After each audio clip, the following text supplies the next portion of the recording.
नमस्कार प्रिय साथियों, मैं हूं केबी और स्वागत है आप सभी का एक बार फिर से केबी परिवार में। आज के इस वीडियो में हम भारतीय भूगोल के अंतर्गत भारत की प्रमुख झीलों के बारे में बात करेंगे और यह जो पूरा वीडियो होगा वह हमेशा की तरह मानचित्र पर ही बेस्ड होगा, क्योंकि अगर आप ज्योग्राफी के स्टूडेंट हैं, ज्योग्राफी को अच्छे से समझना चाहते हैं तो मानचित्र का ज्ञान होना आपको परम आवश्यक है। और चित्रों के माध्यम से जब हम किसी भी चीज़ को समझते हैं तो उसे हम ज़्यादा दिनों तक याद रख पाते हैं। तो इसीलिए मैं कोशिश यही करता हूं कि ज़्यादा से ज़्यादा आपको टेक्स्ट के फॉर्म में नहीं बल्कि फ्लो चार्ट, डायग्राम या मानचित्र के माध्यम से चीज़ों को बताया जाए, जिससे आप ज़्यादा समय तक उन सारी चीज़ों को याद रख सकें। तो वीडियो अगर आपको पसंद आता है तो वीडियो को लाइक करें, और अगर वीडियो पसंद नहीं आता है तो उसके लिए डिसलाइक भी कर सकते हैं, और कमेंट सेक्शन में ज़रूर बताइएगा कि आपने वीडियो को डिसलाइक क्यों किया है। तो चलिए अब हम लोग वीडियो की शुरुआत करते हैं। और हाँ, एक बात मैं फिर आपसे बताना चाहूँगा कि पीडीएफ के लिए आपको नीचे टेलीग्राम की लिंक मिलेगी, वहीं से आप सारे पीडीएफ डाउनलोड कर सकते हैं। तो ये बार बार मैं आपको बताता हूँ, लेकिन फिर भी आप में से बहुत सारे लोगों को शायद नहीं पता है, तो आप लोग भी थोड़ा कमेंट देखा करिए, और जो लोग ना जानते हो उनको कमेंट में बता दीजिए। इंस्टाग्राम की लिंक हो सके तो उनको दे दीजिए, जिससे वह लोग भी ज्वाइन कर सकें और पीडीएफ को डाउनलोड कर सकें। तो चलिए अब हम लोग शुरुआत करते हैं आज के इस टॉपिक को, जिसका नाम है भारत की झीलें या लेक्स ऑफ इंडिया के बारे में। तो भारत की अगर हम झीलों की बात करें तो वैसे हम कह सकते हैं कि भारत एक झीलों का देश है। बहुत सारी झीलें यहाँ पर पाई जाती हैं। हालांकि झीलों का जो देश है उसे हम कहते हैं फिनलैंड में बहुत सारी झीलें पाई जाती हैं।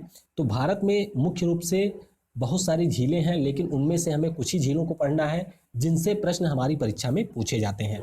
तो चलिए हम लोग जानते हैं पहले वो राज्य कौन कौन से हैं। ये है हमारा प्यारा भारत। हम लोग सबसे पहले बात करेंगे जम्मू और कश्मीर से, उसके बाद में उसके नीचे आएंगे हिमाचल प्रदेश में, हिमाचल प्रदेश के बाद पहुंचेंगे उत्तराखंड, उत्तराखंड के बाद में राजस्थान, फिर महाराष्ट्र, उसके अलावा तेलंगाना, फिर उड़ीसा, उड़ीसा के बाद में आंध्र प्रदेश, तमिलनाडु, केरल और हमारा एक उत्तर पूर्वी राज्य मणिपुर। तो इन सभी राज्यों की झीलों के बारे में हम यहाँ पर डिस्कस करेंगे। तो वीडियो की पहले झील के बारे में हम जाने, वह हमारा उत्तरी पूर्वी राज्य का ही होगा। कौन सा? जिसे हम लोग कहते हैं लोकटक झील। तो याद रखिएगा, लोकटक झील जो कि स्थित हमारा मणिपुर में, और इस लोकटक झील को तैरती झील भी कहते हैं, क्योंकि यहाँ पर एक घास पाई जाती है जो कि इस झील में तैरती रहती है। उस झील पर आपको मकान भी दिखेंगे उन घास पे, तो इसीलिए लोकटक झील को तैरती हुई झील कहा जाता है। और यह हमारा मिलता है मणिपुर में। कहाँ पर? मणिपुर में मिलता है लोकटक झील। अब इसके बाद में हम शुरुआत करते हैं जम्मू कश्मीर से। तो ये है हमारा प्यारा जम्मू कश्मीर। जम्मू कश्मीर की झीलों के बारे में चलिए अब हम लोग बात करते हैं।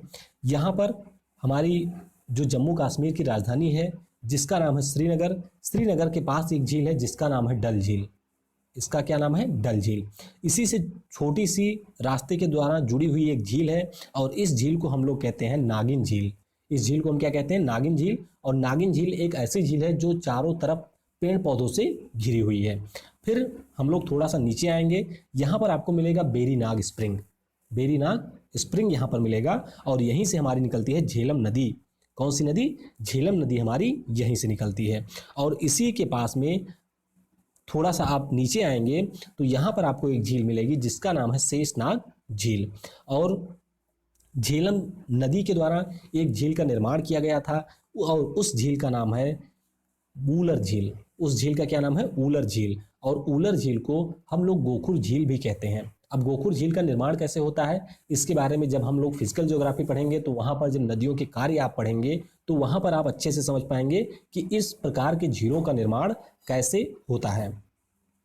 तो अन्य झीलों की बात करें अगर जम्मू कश्मीर में, तो यहाँ पर गंगाबल, मानसबल, अनंतनाग, नागिन, गाटसर झील, ये सारी अन्य झीलें भी हमारी जम्मू कश्मीर में पाई जाती हैं। कुछ और परीक्षा के दृष्टिकोण से महत्वपूर्ण तथ्यों के बारे में डिस्कस कर लेते हैं।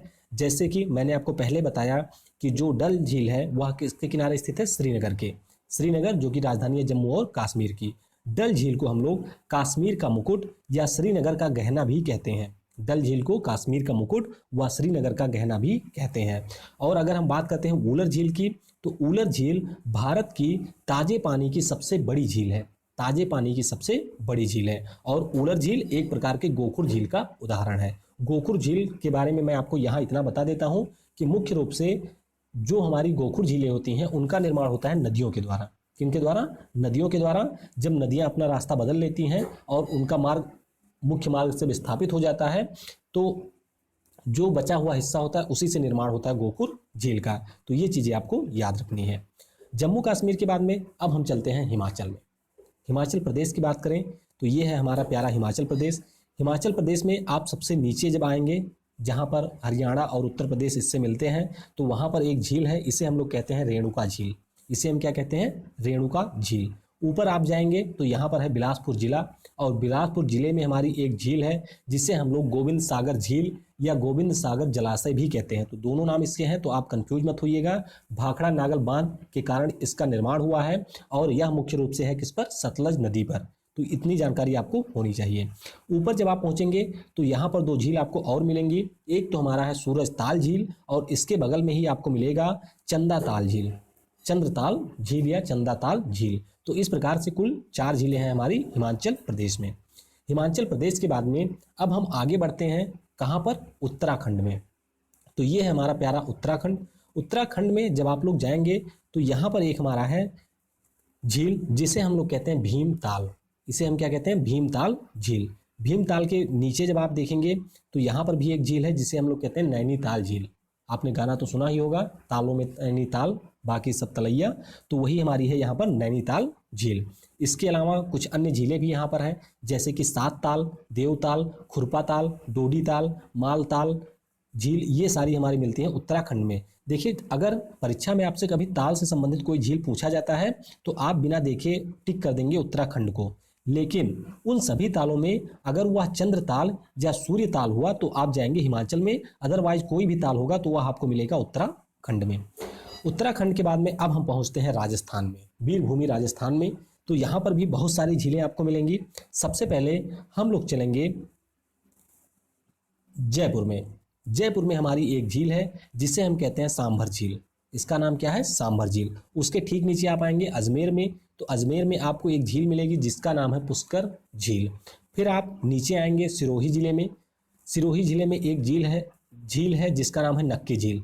नक्की झील के बारे में मैंने आपको पर्वतों वाले वीडियो में भी बताया था। और इसी के पास में माउंट आबू, जो कि एक हिल स्टेशन है, राजस्थान का एकमात्र हिल स्टेशन, उसी के पास में हमारी है नक्की झील। और यहीं पर दिलवाड़ा जैन मंदिर भी है, जो कि जैन लोगों का प्रसिद्ध मंदिर है। तो आपको ये सारी चीज़ें याद रखनी है। नक्की झील के बाद में हम नीचे आएंगे उदयपुर में, और उदयपुर में हमारी एक झील है जिसका नाम है फतेह सागर झील।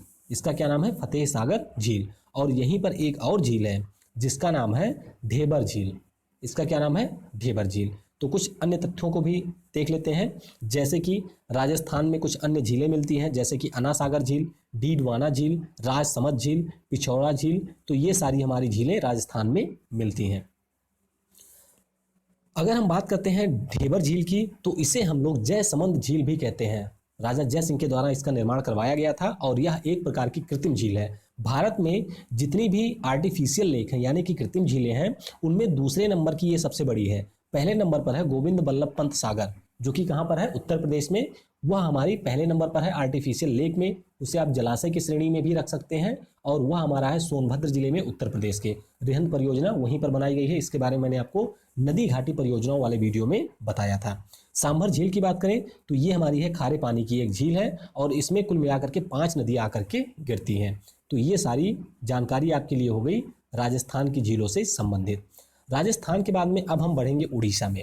कहाँ पर? उड़ीसा में। तो ये है हमारा प्यारा उड़ीसा। उड़ीसा में जब आप तटीय क्षेत्र में जाएंगे बंगाल की खाड़ी की तरफ, तो यहाँ पर हमारी एक झील है जिसका नाम है चिल्का झील। तो चिल्का झील वेरी वेरी इंपॉर्टेंट, याद रखिएगा। चिल्का झील के बारे में आइए कुछ तथ्यों को डिस्कस कर लेते हैं। जैसे कि चिल्का झील मुख्य रूप से एक खारे पानी की झील है।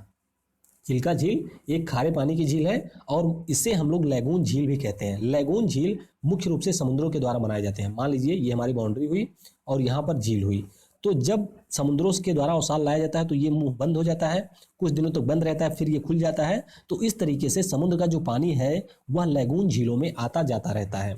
तो चिल्का झील हमारी लैगून झील की एक उदाहरण है, और भारत की यह सबसे बड़ी झील है। इसके अलावा भारत की यह खारे पानी की भी सबसे बड़ी झील है। तो ये दोनों आपको याद रखना है। अगर हम लोग बात करते हैं विश्व में, तो विश्व में यह दूसरी समुद्र पर बनी हुई सबसे बड़ी झील है। पहले नंबर की झील कौन सी है? चलिए आपके लिए यहाँ एक सवाल हो गया, आप कमेंट सेक्शन में बताएंगे कि पहले नंबर पर विश्व की सबसे बड़ी समुद्र पर बनी झील कौन सी है। तो चिल्का झील, जो हमारी चिल्का झील है, इसका निर्माण हुआ है महानदी के द्वारा। नदियों के द्वारा जो डेल्टा बनाए जाते हैं, जो बहुत सारे सेडिमेंट्स लाए जाते हैं, अवसाद लाए जाते हैं, उन्हीं अवसादों के जमाव से इस प्रकार की झीलों का निर्माण होता है। पिछले वर्ष उत्तराखंड में भी एक झील का निर्माण हुआ था। उस झील का निर्माण हुआ था किससे? जो हमारा हिमस्खलन होता है, जो हमारा लैंडस्लाइड होता है पर्वतों पर, उसके द्वारा भी झीलों का निर्माण होता है। अब हम लोग आगे बढ़ते हैं, पहुंचते हैं महाराष्ट्र में, जो हमारे यहाँ का सबसे समृद्ध स्टेट कह सकते हैं आप SGDP के मामले में। तो ये हमारा प्यारा महाराष्ट्र। महाराष्ट्र में आपको सिर्फ 2 झीलों के बारे में पढ़ना है। एक तो हमारा है मुंबई में, जिसे हम लोग कहते हैं पोई झील, पोई झील कहते हैं, और दूसरा हमारा है मध्य प्रदेश के पास में, बाउंड्री के पास में, और इस झील का नाम है लोनार झील। इस झील का क्या नाम है? लोनार झील। लोनार झील के बारे में ऐसा माना जाता है कि इसका निर्माण उल्कापिंड से हुआ था। इसका निर्माण किससे हुआ था? उल्कापिंड में, उल्कापिंड से हुआ था। जैसा कि हमने बात की पोई झील की, तो आपको पता होगा कि जो हमारा मुंबई है वह एक द्वीपीय है, एक द्वीप पर स्थित है, और इस द्वीप का नाम है सेलसेट। क्या नाम है? सेलसेट। तो आपको ये चीज़ें भी याद रखनी है, कई बार परीक्षाओं में ये भी आपसे पूछा गया है। महाराष्ट्र के बाद में अब हम पहुंचेंगे केरल में। कहाँ पर? अपने दक्षिण भारत के एक महत्वपूर्ण राज्य में, एक समृद्ध राज्य में, जिसका नाम है केरल। तो ये हमारा हो गया केरल। केरल में मुख्य रूप से 2 झीलें हैं जिनके बारे में हमें पढ़ना है। पहली हमारी हो गई अष्टमुदी झील। अष्टमुदी झील ये भी हमारी एक लैगून झील है, याद रखिएगा, ये भी हमारी एक लैगून झील है। उसके अलावा इसके आप ऊपर जाएंगे तो यहाँ पर एक आपको झील मिलेगी जिसका नाम है बेम्बानद झील। जिसका नाम क्या है? बेम्बानद झील। याद रखिएगा, बेम्बानद हमारी लैगून झील नहीं है, ये अंदर है, और अष्टमुदी एक लैगून झील है। तो अष्टमुदी एक लैगून झील है, और केरल में जो झीलें होती हैं उन्हें हम लोग कयाल कहते हैं। क्या कहते हैं? इन्हें हम कयाल कहते हैं। तो यहाँ पर आपको ध्यान रखना है, बेम्बानद झील या अष्टमुदी झील के बारे में बात की जाए तो ये हमारी कयाल झीलें हैं। केरल के बाद में अब हम लोग आगे बढ़ेंगे तमिलनाडु में। कहाँ पर? तमिलनाडु में। तमिलनाडु ये आप देख सकते हैं, ये हमारा प्यारा तमिलनाडु। तमिलनाडु में एक हमारी झील है, इसका नाम है कालीवेली झील। इसका नाम क्या है? कालीवेली झील। और उसके बाद में एक हमारा और झील है जिसे हम लोग कहते हैं कोडाई कनाल झील। कोडाई कनाल झील। तो अगर आपको कोडाई कनाल के बारे में कुछ और आइडिया है तो आप लोग कमेंट सेक्शन में बता सकते हैं। मैं देखना चाहता हूं कि आप में से कितने लोगों को कोडाई कनाल के बारे में और चीज़ें पता हैं। तो अगर आपको पता है तो कोडाई कनाल के बारे में आप जरूर बताइएगा कमेंट सेक्शन में। तो ये हमारी हो गई तमिलनाडु की झीलें। अब हम लोग तमिलनाडु के बाद पहुंचेंगे आंध्र प्रदेश में। कहाँ पर? आंध्र प्रदेश में। तो आंध्र प्रदेश ये हमारा हुआ प्यारा आंध्र प्रदेश। आंध्र प्रदेश में आपको एक झील यहाँ पर मिलेगी पश्चिमी गोदावरी में, जिसका नाम है कोलेरू झील। क्या नाम है इसका? कोलेरू झील। और यह पश्चिमी गोदावरी, यहाँ पर 2 झीलें हैं आंध्र प्रदेश में, पश्चिमी गोदावरी, पूर्वी गोदावरी। तो पश्चिमी गोदावरी में है हमारी कोलेरू झील, और यहाँ पर आपको मिलेगी एक झील जिसे हम लोग कहते हैं पुलिकट झील। जिसे हम लोग क्या कहते हैं? पुलिकट झील। पुलिकट झील वेरी वेरी इंपॉर्टेंट, ध्यान रखिएगा। यह एक ऐसी झील है जो 2 राज्यों के साथ जुड़ी हुई है। एक तो नीचे हमारा हुआ तमिलनाडु, ऊपर हुआ हमारा आंध्र प्रदेश, और इन दोनों के सीमा पर स्थित है पुलिकट झील। तो ये भी आपको याद रखना है, और यहीं पर हमारे चेन्नई शहर भी इसके बगल में स्थित है। पुलिकट झील में एक हमारा द्वीप है जिसे हम लोग कहते हैं श्रीहरिकोटा, और इसी द्वीप पर सतीश धवन अंतरिक्ष केंद्र भी स्थापित है। तो ये चीजें भी आपको याद रखने हैं। पुलिकट झील काफी ज्यादा महत्वपूर्ण है, काफी बार इससे प्रश्न पूछे गए हैं। अब हम लोग आगे बढ़ते हैं और पहुंचते हैं तेलंगाना में। तेलंगाना जो कि एक हमारे भारत का सबसे नया राज्य है, 29वां राज्य है। तो ये है हमारा प्यारा तेलंगाना। तेलंगाना में आपको 2 झीलें देखने को मिलेंगी। पहली हमारी है हुसैन सागर झील। कौन सी? हुसैन सागर झील। और यह हमारी तेलंगाना की राजधानी आंध्र प्रदेश में स्थित है। कहाँ पर? तेलंगाना की राजधानी हैदराबाद में स्थित है। इसके लिए तेलंगाना की राजधानी आंध्र प्रदेश नहीं है, आंध्र प्रदेश की राजधानी अमरावती है। तो हुसैन सागर झील जो कि हमारी स्थित है तेलंगाना की राजधानी हैदराबाद में, और यहाँ पर एक हमारी झील है जो कि बनी है कृष्णा नदी पर, और इस झील का नाम है नागार्जुन सागर झील। इसका क्या नाम है? नागार्जुन सागर झील। मैंने आपको बताया था नागार्जुन सागर परियोजना भी चल रही है, और इससे लाभान्वित होते हैं दोनों राज्य। और इसके अलावा नागार्जुन सागर या हुसैन सागर ये पहले किस में थे? आंध्र प्रदेश में। बाद में ये दोनों हमारे चले गए तेलंगाना में। तो इस तरीके से हम लोगों ने भारत की झीलों के बारे में यहाँ पर बात की। कल से मैं कोशिश करूंगा कि आपको 2 वीडियो दे सकूं, जिसमें हम लोग सुबह के टाइम विश्व भूगोल के अंतर्गत एक टॉपिक को कवर करेंगे और शाम के टाइम भारतीय भूगोल से संबंधित चीज़ों को कवर करेंगे। आपने जिन चीज़ों के बारे में बताया है, चाहे वो विश्व भूगोल की हो, चाहे भारत की भूगोल की हो, मैं कोशिश करूंगा कि उन सारे टॉपिक की वीडियो जल्द से जल्द आपको अपलोड कर सकूं। लेकिन इसमें आप लोगों के साथ की भी आवश्यकता है। आप लोग वीडियो को लाइक करें, कमेंट करके बताएं वीडियो के बारे में कि वीडियो आपको कैसा लगा, और उसके अलावा आप अपने दोस्तों के साथ भी शेयर करें, जिससे ज़्यादा से ज़्यादा लोगों इससे लाभान्वित हो सके। तो इस वीडियो में फिलहाल के लिए इतना ही। आपने अपना समय दिया, उसके लिए आप सभी को बहुत बहुत धन्यवाद। Thanks for listening. जय हिंद, जय भारत। पढ़ेगा भारत तो बढ़ेगा भारत।